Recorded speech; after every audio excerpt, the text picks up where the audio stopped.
Eto guys, no, promise ko sa inyo last part na 'to, it's already 4 o'clock in the morning and I've started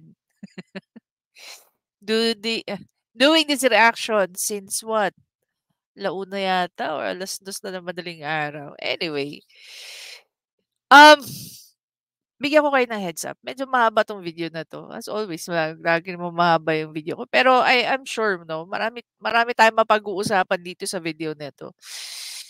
At dun sa mga tao na gustong mag-contribute ng ano, feel free 'no, feel free to jump right in, i-comment niyo, i-correct niyo ako kung meron akong nasabing mali, pero come on, let's do this.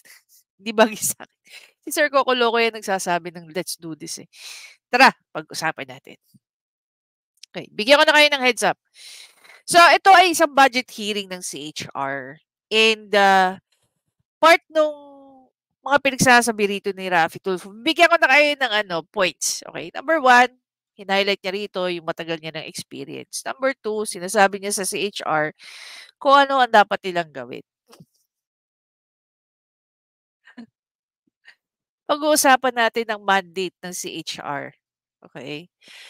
And number 3, sino ba ang dapat nagfa-file ng kaso? Kung halimbawa, based dito sa mga sinasabi na Raffy Tulfo, bigyan ko na kayo ng heads up, dapat daw tulungan yung victim than a suspect. Guys, sa ethics 'no, ng legal profession, wala kang pipiliin. Hindi mo puwedeng sabihin na dahil ikaw ay isang suspect or accused, hindi kita puwedeng tulungan dahil masama kang tao. 'Di ba? Tutulungan ko yung biktima. Walang gano'n guys. Sa lawyer's oath 'no, eh, bago na kasing lawyer's oath, eh. Yung dating lawyer's oath, nakalagay doon, hindi mo puwedeng piliin whether or not yung tao, eh, accused o victim, 'no? In exchange for money. In short guys, wala kang puwedeng piliin pagka lumapit sa'yo ang isang kliyente. Whether ikaw ay isang private counsel or ikaw ay member ng PAO, ng IBP, ng CHR at nung kung saan-saan. At 'pag binuka ng bibig eto guys, take note of this.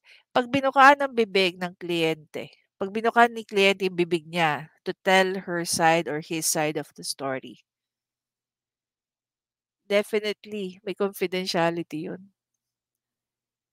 Hindi puwedeng sabihin, hindi puwedeng ipagkukuwento 'no, ni lawyer kahit wala pa kayong kasulatan. The minute na ikinuwento mo yung kaso mo, innate sa abogado na iki-keep niya yung informations na yun sa sarili niya hanggang sa kamatayan niya, gano'n yun. Kaya ang mga abogado daw, eh, hindi naman sinungaling pero malihim, dapat. Guys, marami naman akong kaibigan na ano, eh, abogado na 'no, mga professors ko never naman nilang kinuwento yung mga kaso-kaso nila. The only thing na kinukuwento nila is kung ano yung pinag-aaralan namin based din sa book na mababasa mo.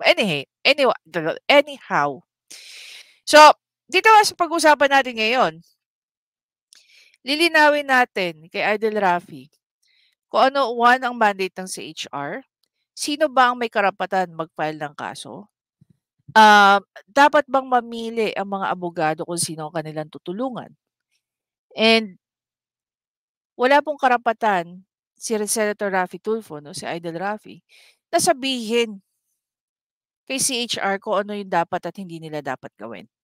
Okay? Let's go.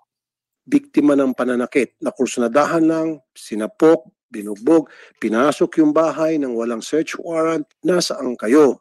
Pero kapag meron yung pumasok ng loob na kriminal at binugbog, sarado ng pulis, nandoon kayo. Viral to eh. Pumasok sa walang hawak na warrant itong mga pulis. In fact, magkakaroon tayo ng hearing tungkol dyan. Nagbonet yung mga pulis, nakabonet, pinasok nila yung bahay kasi meron silang hinahanap na suspect. Walang hawak na warrant. So akala ng mga may-ari ng bahay, magnanako, nakabonet tapos may mga baril eh. So pumalag. Pumalag ka, di kinulong, resisting arrest. Ito pa mas matindi. Nung makulong na yung may-ari ng bahay, yung padre di pamilya, dinalaw ng anak, si tatay. Pati si anak, kinulong. Okay guys, for the record, no, hindi ko naman inaano si Raffy Tulfo, pero meron pong mga cases, no? Meron pong mga cases na pwedeng huliin ng isang tao even without the warrant of arrest. Bakit? Yun po yung mga cases ng hot pursuit, inflagrante delicto, isa rin dyan kasama ang bypass, no? Pwede silang manghuli on the spot. Okay? Definitely there are requirements, there are requisites for that. Okay? So, meron din talaga na mga instances na nanghuhuli ang mga pulis without the warrant of arrest. Now, when it comes to search warrant, okay, typically ang mga search warrant is ini-issue yan within daytime lang, not unless specified, no? Kung anong oras dapat, okay, na kinakandak ang search warrant or siniserve ang search warrant. So itong sinasabi ni Raffy Tulfo, again magdedepende yan. Hindi ko maalala yung kaso na 'to na nag-viral. Kasi kung nag-viral 'to definitely napanood natin 'yan, 'di ba? But I'm trying to recall. Yun dapat ang mga tulungan nyo. Yes, Your Honor, we agree. Yun, doon Opo. dapat kayo mag-focus. 90% Hindi yung kung sino-sino mga suspect. For all I care, pag meron dyan drug addict na nang-rape, hayaan mo siya kung bugbugin siya ng pinong-pino ng mga pulis. Napakarami ng mga insidente. Magkakampi tayo pero pupunahin kita rito. In fact, mamaya sabihin kung ba't kailangan madagdagan kayo ng budget. Pero ang dami ng mga insidente na yung mga malilit nating kababayan na oppress, na pagsasamantalahan, nabubugbog ng mga pulis, nasaan kayo? And then they come to me. And wait, wag ka muna tumingin sa kahit saan. And then, nagtitrending yung nagba-viral. I was expecting na kayo sa CHR. Nagtitrending siya at nagba-viral kasi binabanatan mo ang CHR. Hindi mo alam kung ano ang mandate ng CHR. 'Di ba? Nagba-viral siya hindi dahil magaling ka. Dahil noon pa man, lutang na ang kasyungahan mo. Would offer your help. At ito yung mga kaso na hindi pa ako senador, broadcasted pa lang ako, na can we help? Sige, nabalitaan namin yan, narinig namin yan. We will do everything in our power, vested upon us by the Constitution para tugisin yung mga pulis na ng abuso. There were so many instances na yung police brutality, na yung biktima ng pananakit, na kursunadahan lang, sinapok, binugbog, pinasok yung bahay ng walang search warrant, etc. Nasaan kayo?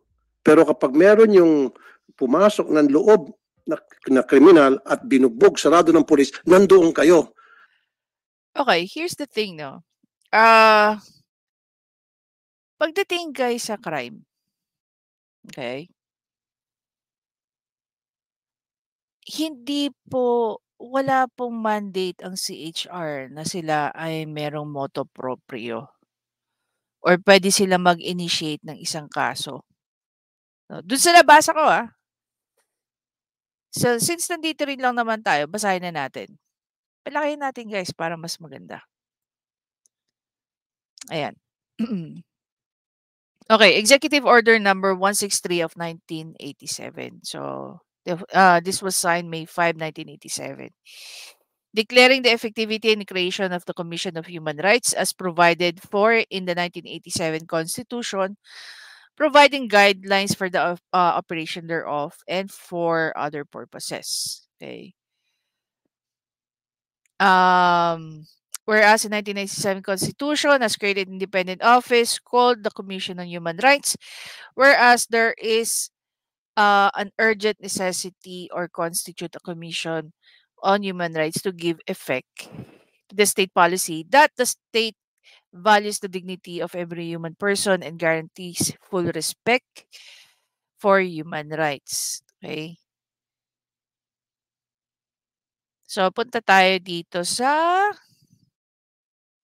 Section 3, functions of human rights shall have the following powers and functions. So number one, investigate on its own, okay, or on complaint by any party. So may motu proprio, okay, on its own, investigate lang. On complainant by any party, all forms of human rights violation, including civil and political rights. So actually ngayon meron akong subject na human rights law. Adopt its operation guidelines and rules of procedures and cite for contempt for violation thereof in accordance with the rules of court. So, parang gaya ng ginagawa ito, no, ng Senate, magkaroon ng investigation. Kasi dito, pwede rin silang mag-cite for contempt for violation thereof in accordance with the rules of court. Provide appropriate legal measures for the protection of human rights of all persons within the Philippines as well as the Filipino residing abroad, and provide for preventive measures and legal aid services to underprivileged whose human rights have been violated or need protection. Number 4, exercise visitorial powers over jails. Okay. Kaya kailangan ni Idol yan. Prisons or detention facilities. Establishing a continued program of research, education, information to enhance respect for the primacy of human rights. Recommend to the Congress effective measures to promote human rights and to provide for compensation to victims of violation of human rights. Monitor the Philippine government's compliance with international treaty obligation on human rights. Grant immunity from prosecution to any person whose testimony or whose possession or documents and other evidence is necessary or convenient to determine the truth in any investigation conducted by it or under its authority. Request assistance to any department, bureau, office, or agency in the performance of its functions. Appoint its officers and employees in accordance with the law. And lastly, perform such duties and functions as may be provided by law. Now, the question is, can a lawyer, no, under CHR represent a client? Kasi so far, no, I'd never heard even once that CHR can do that. So far, ang alam ko, if you need legal services, gaya ng SAPAW, pwede kang lumapit sa mga law centers ng mga universities na may law school, pwede ka rin lumapit sa IBP, but not CHR. Okay? Not CHR. Wala sa mandate nila yon. Ngayon, kung babalikan natin itong sinasabi ni Idol Rafi, can CHR represent a client? Diba? Maliban sa nag-i-investigate. Malinaw, oh. Can investigate or investigate on its own or on complaint by any party all forms of human rights violation involving civil and political rights. Bakit walang kriminal? Bakit civil and political rights lang? So ito, again, balik tayo. Civil and political rights. Okay? So, paano yung mga biktima na sinasabi gaya ng example ni Raffy Tulfo, yung bang mga yun, puwedeng lumapit, puwedeng magpaimbestiga? Dapat ba yung mga yun, yung mga I think police, brutality, yes, 'no?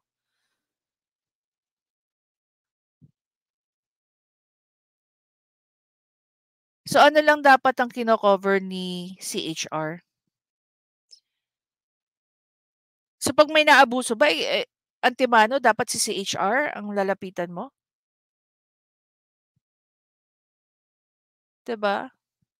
Do'n sa mga examples na sinasabi ni Raffy Tulfo, gaya ng mga pulis na hindi naman nagbigay ng kahit anong warrant, search man or arrest, pumasok do'n sa bahay at ginalugad yung bahay nung pinuntahan nila and all the shebang.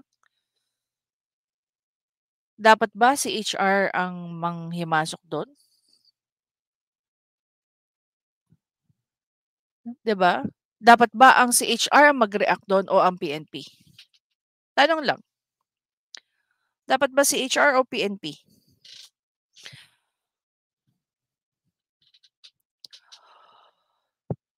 Dapat ba ang si HR bigla na lang papasok sa eksena o hahayaan niya na may lumapit na complainant? Kung halimbawa ba pumasok sa eksena itong si CHR, matatawag ba yung, ambulance chasing? Which is hindi naman kasi wala naman silang bayad at meron din naman silang mandate that they can act on their own. Pero gaya nga ng nakalagay dito, investigate. May nakalagay bang pwede silang mag-prosecute? Wala.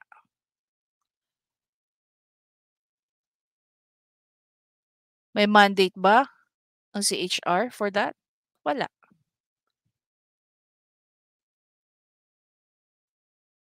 'di ba? Meron ba? Grant immunity from prosecution to any person whose testimony or whose possession of documents or other evidence is necessary or convenient to determine the truth in any investigation conducted by it or under the authority. Actually, there's a term for CHR. Okay? Hindi ko lang nasa dulo ng dila ko, hindi ko lang masabi yung pinaka-word. Sa pinaka ano in a nutshell kumbaga ng CHR. Another thing, based na lang dun sa mga example ni Raffy Tulfo. 'Pag ikaw ba nakatikim ng police brutality na tinatawag, ano kaya magagawa ni CHR para sa'yo? Tutulungan ka nila magsampa ng kaso o tutulungan ka nila by investigating,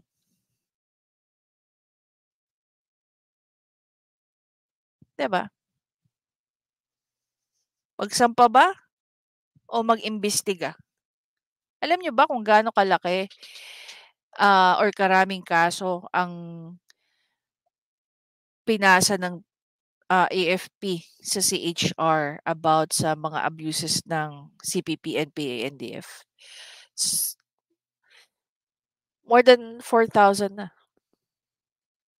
Gano'n karami, guys. Tapos isasama mo pa yung mga ano ni Raffy Tulfo. Kaya iniisip ko, paano paano makakatulong ang CHR sa mga biktima? So, dapat ba yung mga tao dediretso kay CHR o sa PAW?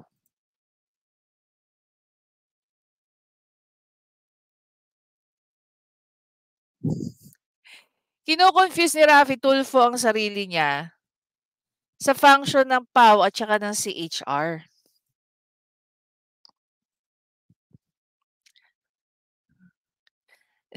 That's exactly, you've been a broadcaster for 25 years. and you never learn a thing or two about the process. Or it's just that you don't like to use the process dahil nga it will not gonna work for you. It will not favor you.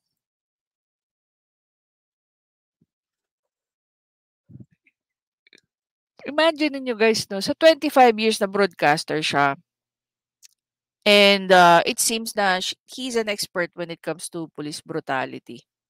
Okay, balik tayo dito. My God. Tapos, dun sa sinasabi niya, balik tayo konti. Nagets mo, yun po yung naging stigma. Hindi nga, I've been a broadcaster for more than 25 years and I've been dealing with police brutality and police abuses and what have you. And ito yung nanonotice ko rin. Pag tuwing merong naaping kriminal, mga sanggano, inapi ng mga pulis. I'll use the term inapi ng mga pulis. Nandoon kayo. Pero tama lang, tulad sabi nyo, kasama sa mandate nyo yan. Pero dapat mag-focus kayo from now on, more on doon sa mga biktima. Nice. O, 'di ba? Diktahan ba? Tama ba ang diktahan ni Idol, ang CHR, kung sino ang dapat nilang tutukan? 'Di ba? Nakalagay, balikan natin ngayon sa mandate. May nakalagay ba dito na dapat mong tutukan yung biktima? Nakalagay dito, exercise visitorial powers over jails, prison, or detention facility. May nakikita ba tayo rito na sinasabing tutukan mo ang biktima? 'Di ba?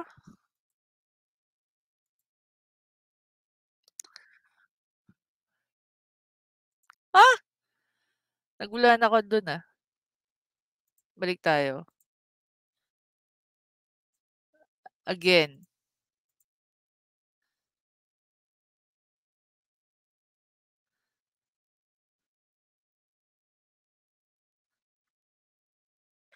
Sira na naman ang mga pulis.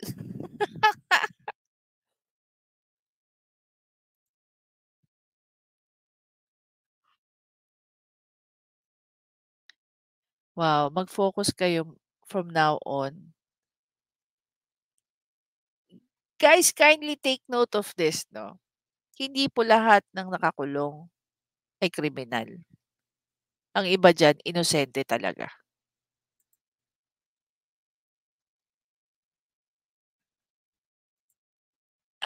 My God. Mag-focus kayo sa biktima na biniktima ng mga pulis. Biktima nga sila, bakit sila bibiktimahin ng mga pulis? I don't get that. Do you get it? Ako, I don't get that.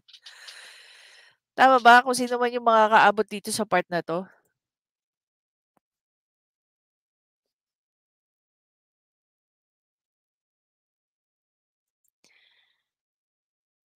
What? Do'n sa mga suspect na binubugbog ng mga pulis. Leave it to PAW. Ang mandate ng CHR is to protect the human rights. Obviously, 'pag binugbog yun ng pulis, mayroong violation ng kanilang karapatang pantao. Yun yung trabaho nila. Hindi porket ikaw ay isang biktima o isa kang akusado o isang bulanggo, mamimili si CHR kung anong kailangan niyang tingnan.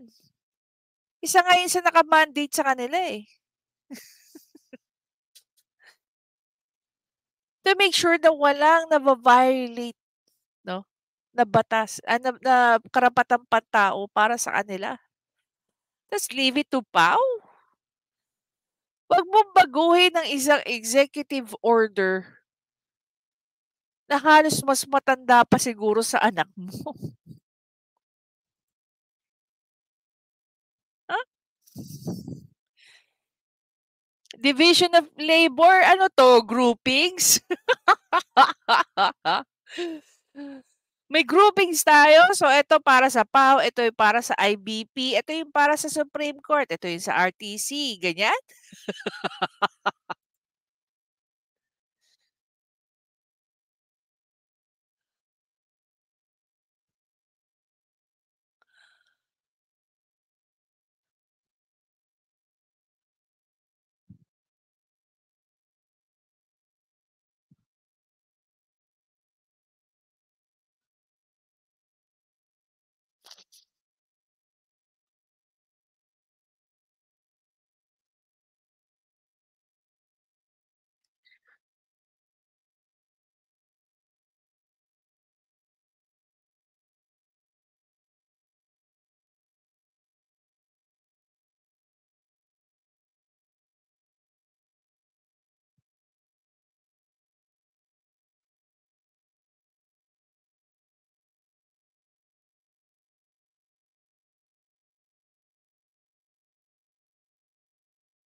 suspect. Opo.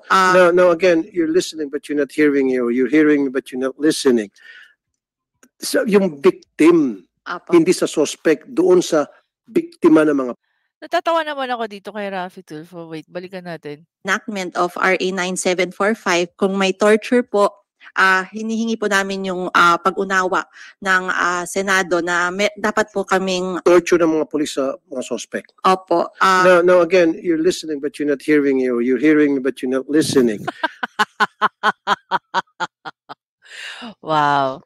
Sabi ko sa inyo guys, tamang-tama itong sinasabi ko rito eh. Mas magaling pa sa lahat ng batas na naisulat dahil siya ang batas. Idel Tulfo. So, yung victim, Opo. hindi sa suspect, doon sa Ito si Raffy Tulfo, one thing that I notice about him, no? He has his own way of understanding things. Kaya pag hindi mo naintindihan yung sinasabi niya, pagmumukhain ka niyang ob-ob or flower. No, shout out dun sa kaibigan natin na si Wancho. Sa kanya ko yung narinig eh, flower. Sabi ko, bakit flower? Kasi bobo ka. Diba? Pagmumukhain niya na ikaw ang hindi nakakaintindi when in fact, siya ang hindi nakakaintindi. biktima ng mga pulis Yes po. na walang ginawang kasalanan. Your That's Honor, what I'm we trying to point investigate out. po those cases. Yan ang gusto ko, diyan kayo mag-focus. Wow!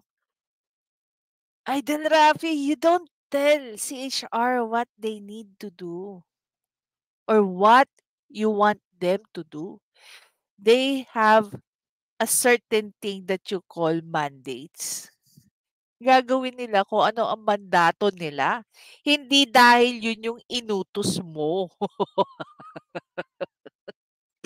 Hayaan nyo na yung mga suspect na tinorture ng mga pulis dahil talaga namang ginawa nila yung krimen na yon. Wow! You are talking to CHR. They need to uphold the law, no, that protects human rights. Tapos you're telling CHR na hayaan mo na lang kung yung mga suspect na yon binugbog, no? Hindi na sila suspect, accused na sila eh. Okay? Hindi lang sila simpleng suspect, mga accused na yan. So, hahayaan natin mabugbog, no, ang mga accused. Dahil para kay Raffy, sila ay gumawa ng masama without due process of law. Diba? Without due process. So, okay lang na bugbugin ng mga pulis yan. Kasi suspect nga eh, di ba? Di ba, accused? Huwag niyong pakikialaman yan si HR. So, if you're going to listen and follow to Raffy Tulfo, kayo ang babalikan ng gobyerno for not doing your job as per mandated ng executive order, 'di ba? Leave it to other agency like the Public Attorney's Office. Wow. Okay? Okay lang, yung tinorture dapat tulungan natin. Yung karapatan pantao nila, protektahan natin. Ang gulo nitong kausap no? Hayaan daw. Tapos ngayon, kabig. Or ibigay natin yung nararapat na para to help them. Yes, Your Honor. Pero what about those victims na pupunta sa programa ko every single Wow. Pasok na naman si Raffy Tulfo in action. Woohoo! So, ganito yung ginawa Let's cut the process. Pero, bibit-bitin mo ang problema ng mga tao dyan sa programa mo, papunta ng Senate. And then, i-hijack mo ang mga budget hearing to raise concern na nilalapit sa'yo sa RTIA. When in fact, we can simplify those issues by asking them to go to PAO, file a case. Kung merong probable cause, if this is criminal, then you can proceed, di ba? Pwede kayong dumiretso for trial. Tapos ngayon, kakalampagin mo ang CHR. Senator Jinggoy, ikaw ang chairperson yan. Baka gusto mong kontrolin yung budget hearing mo. Day na wala namang kasalanan, inabuso ng mga pulis, inabuso ni mayor, inabuso ni Gob, inabuso ni chairman, etc. Doon kayo mag-focus. Okay, I've been watching some of his video and basically, there are a few things na nagbaga-agree ako kay Raffy Tulfo dito. Pero to bring issues from Raffy Tulfo in action, going to Senate, and i-hijack mo ang mga agencies, it's very, very unprofessional. Mas gugustuhin ko na magpatawag siya ng ibang Senate hearing to discuss these matters, but not on a budget hearing. Kasi parang nagkakaroon ng undue influence yung ginagawa ni Idol dito. And Yung parang, bibigyan ka ng budget if, diba? Tutulungan kita sa budget mo if, tataasan ko ang budget mo if. napakarami niyan. Recently lang, Mr. Chair, merong pinasok, nag-viral to pumasok sa walang hawak na warrant itong mga pulis. In fact, magkakaroon tayo ng hearing tungkol dyan. Nagbonet yung mga pulis, nakabonet. Narinig ko na yan. Parang ang nag-assault pa sa kanila. Doon dapat kayo mag-focus. Hindi nalo ng anak, si tatay. Aba, pati si anak, kinulong. Yun dapat ang mga tulungan nyo. Yes, Your Honor, we agree. Yun, doon dapat. Ang tanong, lumapit ba? Lumapit ba? Diba? Lumapit ba sa CHR? Lumapit ba sa PAW? O lumapit lang sa Raffy Tulfo na ginagamit ni Raffy Tulfo ang kanyang impluwensya bilang isang dating broadcaster na matagal na panahon at walang naintindihan masyado no, sa mga batas na kesyo-kesyo, and now binibitbit niya ngayon sa Senate. Dapat kayo mag-focus. 90%. Hindi yung kung sino-sino mga suspect. For all I care, pag meron dyan drug addict na ng rape, hayaan mo siya kung bugbugin siya ng pinong-pino ng mga pulis, hayaan nyo siyang tulungan na lang ng ibang agency. Wow. Hayaan nyo na bugbugin siya ng pinong-pino ng mga pulis. And that by itself is a violation of human rights. Diba? Sabi ko sa inyo, ang gulong kausap nito ni Idol See, Yes, sir. kailan pa rin siya tulungan? Tulungan siya ng Public Attorney's Office Apo. kung siya ay mahirap. Kung siya ay addict at walang trabaho, tulungan siya ng Public Attorney's Office. Pero ang tulungan nyo, yung Mga victim biktima. niya.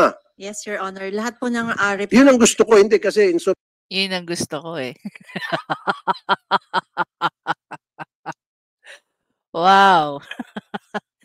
Chief Justice. Uy, malapit na bar exam, ha? Ikaw bang ano? so many cases, madam, I don't want to argue with you, but I have so many instances na ganitong nangyari at meron akong proof at this is stated by facts. Itong sinasabi ko, I'm talking out of experience. Okay? Hindi namin, wala kami pakialam sa experience mo. Ang pakialam namin yung facts na mga sinasabi mo. Hindi mo siguro pwede maliitin yung 25 years ko sa experience. How long have you been? Kayo po lagi yung tumatawag po sa CHR. Exactly. At lahat po. Kaya nga, kasi So bakit nga ba hindi na-action na ng CHR yung mga tawag ni ni Idol Raffy? Maybe because hindi sila yung tamang agency na dapat tawagan when it comes to certain things like this. 'Di ba? kasi nga, humingi ako ng ayuda sa inyo kasi Tulungan gusto po ko support. Opo. Diba? We believe- So yun ang doon kayo mag-focus and I'll be your supporter. In Yes. fact, 'Di ba? If you notice, no, when it comes to things like this, si Raffy Tulfo, lagi niyang igigiit yung gusto niya. Pag hindi niyo siya pagbibigyan, papasaringan niya kayo. Okay? Toots Ople, Secretary Toots Ople. Dito sa video lang na to, VP Sara. VP Sara Duterte. Okay? So, babanatan talaga niya kayo. Gagawan niya kayo ng paraan. Ganun siya ka-low. Okay? Ganun siya ka-low. yung budget nyo nakita ko na in-slash, Wow. binulog ko nga dito kay Mr. Chair, paano namin maibalik. Diba? O, di ba? ipipilit niya yung gusto niya, gawin mo, pero dahil nga pinag-uusapan natin yung budget mo, kung gusto mo na makuha mo yung budget na hinihingi mo, gawin mo rin ang gusto ko. Make sense? Diba? Ang dami niyang hinihingi. Marami siyang gustong ipagawa kay CHR. Din babalikan niya yung budget. Okay? May mga pinagagawa kay CHR na hindi naman mandato sa kanila. Ngayon, para makuha mo yung gusto mong budget, gawin mo yung gusto ko.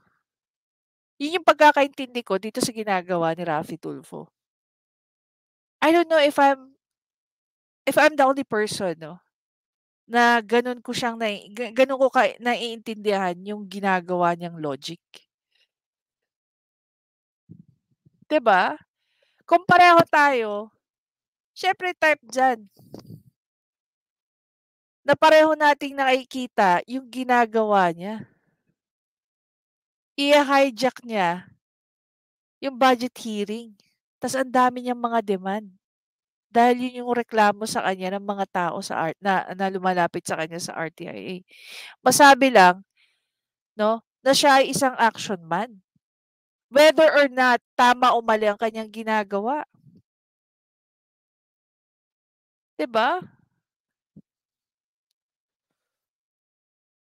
Na mas marunong ka pa sa kung ano nakamandato sa mga ahensya na yung binabanggit mo. Suportahan kayo. Kung kinakailangan, dagdagan pa. Exactly. Pero O, 'di ba? from now on, gusto ko marinig Pero from now on, gusto ko na pa rin magkakampi tayo, isang advocacy natin for the victims. Yes. Huwag Wow. masyado for the suspects. Wow. Again, guys, gaya na sinabi ko initially, whether ikaw ay suspect o victim, accused o victim, pareho kayong may human rights. Narinig niyo naman yung sinabi niya, 'di ba? Kahit bugbugin niya ng mga pulis, dedma ka lang. So, paano yung human rights ng binugbog ng pulis? Only because ikaw ay isang akusado?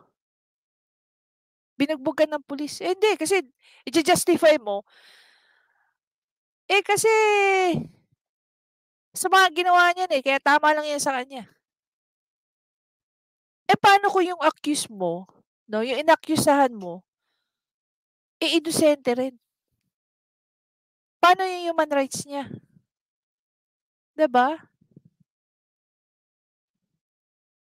Paano yung human rights ng tao? Apo. Are you aware of the incident that Grabe, no? Raffy Tulfo never ceased to amaze me. Kung paano gumagana ang kanyang utak. 'Di ba? Ako lang ba yung nakakapansin? Na ang dami niyang hinihinging, marami siyang pinapagawa kay CHR. And this is happening during this budget hearing. And before niya suportahan yung request ni CHR, ang dami niyang demand. Kasama dyan yung pagpapaano ng bill niya, na suportahan yung bill niya. So kung hindi pala gagawin ng CHR ang mga pinihingi niya, so hindi susuportahan ni Raffy Tulfo ang hinihinging budget ng CHR? In the same video that I'm showing you, it is actually the same video na sinabi ni Raffy Tulfo na hindi deserve ng ibang agency, no, ang confidential fund. Dahil ang sinabi ni VP Sara sa kanya, gumawa ka ng batas. Napipigil sa mga teachers na yan. Or sa mga members ng PTA, sa mga binibintang mo. See? Ewan ko guys kung ano pa ang pwedeng itawag sa way of thinking ni Raffy Tulfo. papasok siya sa mga budget hearing and he will start asking and demanding things. Kung hindi mo siya pagbibigyan, ang katapat nun, yung nire-request mong budget. Diba? What do you call that? Anyway guys, again, napahaba na naman tayo. I'm very sure napansin nyo rin yung sinasabi ko. But then again, maraming salamat sa pagtsatsaga dahil umabot ka sa dulo na to. Please don't forget to subscribe, like, and comment. I-share nyo na rin guys. I'll see you in the next video. Bye guys.